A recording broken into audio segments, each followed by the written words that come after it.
Hello guys, welcome to my YouTube channel. आज मैं आप लोगों को बताऊंगी कि आप अपनी वेबसाइट में साइट मैप कहाँ से देख सकते हैं, साइट मैप बनाना क्यों ज़रूरी होता है और साइट मैप को क्या किन किन तरीके के साइट मैप्स होते हैं। तो ये जैसे मैंने एक वेबसाइट खोल रखी है थ्राइव की। इसमें मैं आपको बताती हूँ कि साइट मैप आप इसका कहाँ से देख सकते हैं। सिंपली डोमेन पर जाना है, इसके बाद डालना है साइट मैप डॉट एक्सएमएल। इसके बाद इसका जो साइट मैप होगा वो आपको शो हो जाएगा। देखिए, इसकी में 70 साइट मैप्स हैं। इसमें pages wise, portfolio wise, showcase wise. Basically site map में क्या होता है कि आप वो सारे पेजेस यहाँ पे शो करते हो जो आप चाहते हो कि गूगल का जो बॉट है वो आके उन पेजेस को रीड करे और उसको इंडेक्स करे। अगर आपने किसी पर्टिकुलर पेज के बैकएंड में जाके उसको नो इंडेक्स पे रख रखा है तो साइड में वो पेज शो नहीं होगा, क्योंकि हमने ऑलरेडी उसमें कमांड दे दी है गूगल को कि आप इन पेजेस को ना रीड करो ना क्रॉल करो। तो जिन जिन पेजेस के बैकएंड में आपने लिखा होगा कि yes we want search engine to follow this, वो सारे पेजेस साइड मैप में इंक्लूड हो जाएंगे। साइट मैप का स्ट्रक्चर ऐसे होना चाहिए कि इसमें सारे जो भी पेजेस हो वो कैटेगरी वाइज डिवाइडेड होने चाहिए।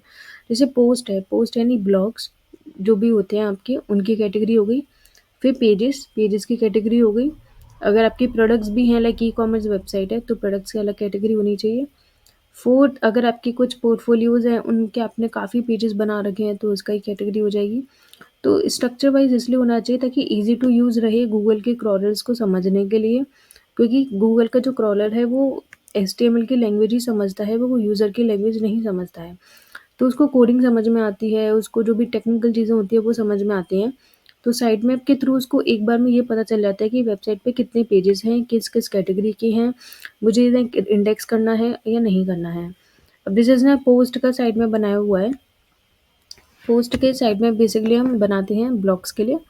तो इसने जितने भी ब्लॉग्स वगैरह हैं उनका यहाँ मेंशनिंग किया हुआ है। ये इसने इसलिए इतने सारे डिवाइडेशन कर रखे हैं क्योंकि इसके पे काफ़ी सारे ब्लॉग्स हैं।